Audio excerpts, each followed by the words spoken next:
जय श्री कृष्ण। कल मेरे मोबाइल में नेट की प्रॉब्लम हो गई थी, इसलिए मैं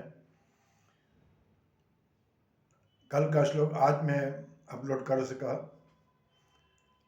एक दिन का डिले हो गया है, इसके लिए मैं क्षमा चाहता हूँ।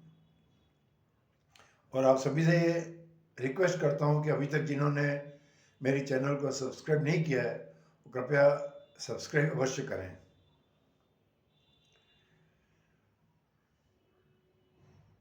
भगवान ने श्लोक नंबर 37 में बताया कि ये काम ही है वो, इसी कारण से मनुष्य जो है वो पाप का आचरण करता है। तो ये काम कैसे करता है ये श्लोक नंबर 38 में बता रहे हैं।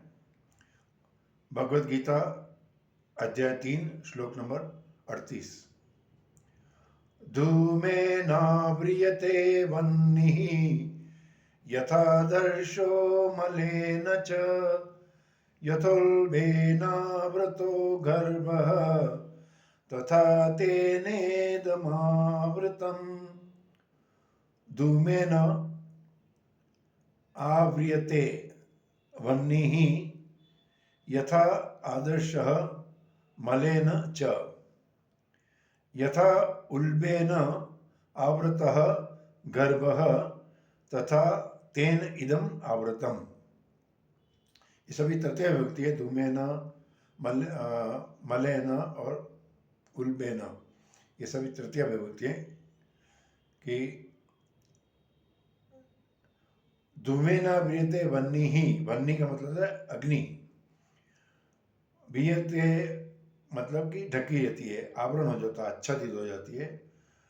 तो धुएं से, जैसे यथा मतलब जैसे, जिस प्रकार, जैसे धुएं से अग्नि और मलेन मल से, मेल से आदर्श मतलब दर्पण, आईना, दर्पण ढक जाता है, तथा जेर से गर्भ ढका रहता है, जेर से गर्भ ढकता रहता है। तथा तेन इदम आवृतम, ऐसे ही इसी प्रकार काम के द्वारा ये ज्ञान अथवा विवेक बुद्धि ढकी हुई है। धूमे न वीरते वह्निः, जैसे धुएं से अग्नि ढकी रहती है, ऐसे ही कामना से मनुष्य का विवेक ढका रहता है, अर्थात स्पष्ट प्रतीत नहीं होता। विवेक बुद्धि में प्रकट होता है। बुद्धि 3 प्रकार की होती है, सात्विकी, राजसी और तामसी। सात्विक बुद्धि में कर्तव्य अकर्तव्य, धर्म अधर्म, सही गलत का ज्ञान ठीक ठीक होता है। और राजसी में क्या होता है कि कर्तव्य अकर्तव्य का ज्ञान ठीक ठीक नहीं होता है, महत्वाकांक्षा, उसमें इच्छा ज़्यादा, राजसी वालों को इच्छा ज़्यादा होती है, इसलिए उसमें ज्ञान थोड़ा धुंधला सा हो जाता है। और तामसी में तो क्या होता है कि उसका विपरीत ज्ञान हो जाता है, वो धर्म को अधर्म मानता है, अधर्म को धर्म मानता है, अच्छे को बुरा मानता है, बुरे को अच्छा मानता है, सही को गलत, गलत को सही, इस तरह से तो विपरीत बुद्धि हो जाती है। तो सांसारिक इच्छा उत्पन्न होते ही क्या होता है कि पारमार्थिक मार्ग में धुआं हो जाता है। तो इससे क्या होता है कि कामना अधिक बढ़ जाती है, और कामना बढ़ने पर पारमार्थिक मार्ग में अंधेरा ही हो जाता है। तो कामना ही मूल में विवेक को ढकने वाली है।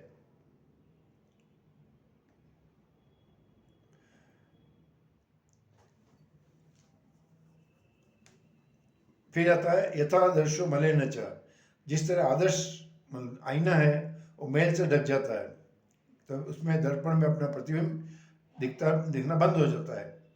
ऐसे ही कामना का वेग बढ़ने पर मैं साधक हूँ, मेरा ये कर्तव्य है, या मेरा ये कर्तव्य नहीं है, मुझे ये करना चाहिए नहीं करना चाहिए, इसका ज्ञान नहीं रहता है। और अंतकरण में नाशवान वस्तुओं का महत्व ज़्यादा हो जाने से मनुष्य उन्हीं वस्तुओं को भोग और संग्रह की कामना करने लगता है। जो हमारे पास है उसका हमें सदुपयोग करना है, हम उसका दुरुपयोग करते हैं। तो इसलिए कामना से क्या होता है, बस और इकट्ठा करेंगे और इकट्ठा करेंगे, जितनी अधिक चीज़ होगी उसका सदुपयोग की जगह दुरुपयोग ज़्यादा होगा। और तीसरा बताया यथा उल्बेन आवृत गर्भ, तो जैसे इसमें 3 तरह के आवरण बताए हैं। धुएं से अग्नि ढकती है, लेकिन हमको मालूम पड़ता है धुआं उठ रहा है, इसका मतलब अग्नि तो है, अग्नि का ज्ञान तो हमें होता ही है।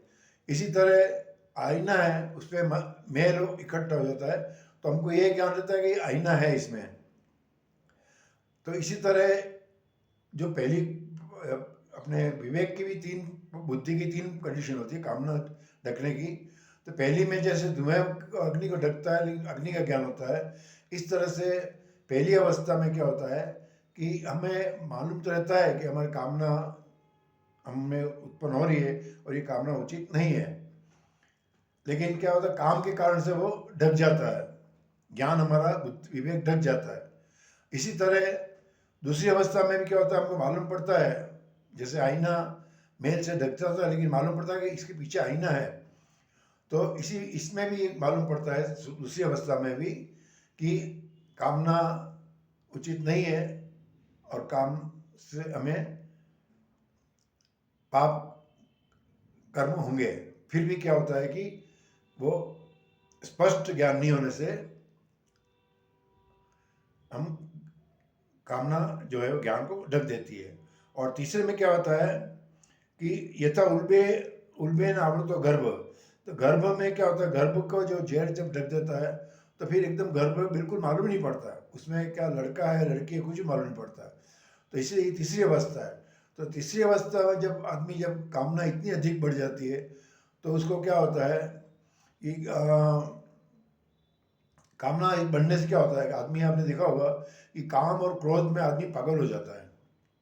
तो अत्यधिक कामना से बढ़ने से, तीव्रता, कामना की तीव्रता से कारण से मनुष्य विवेक खो देता है और पागल जैसा पागलपन उस पर हावी हो जाता है। और जब कामना की पूर्ति नहीं होनी है, उसको बाधा आती है, तो क्रोध उत्पन्न होता है और क्रोध से सम्मोह होता है और सम्मोह से बुद्धि नाश होती है। ये अपने गीता में बताई है 63-62 श्लोक में दूसरे अध्याय के। तो बुद्धि नाश से पतन होता है फिर। तो इसीलिए जो कामना है वो ज्ञान को, विवेक को ढक देती है। और इससे जो अर्जुन का जो प्रश्न था कि अथ केन प्रयुक्त हम पापड़ पुरुष, तो ये कामना के कारण ही हमारी विवेक बुद्धि ढक जाती है, इसलिए मनुष्य नहीं चाहते हुए भी पाप कर्म करता है। जय श्री कृष्ण।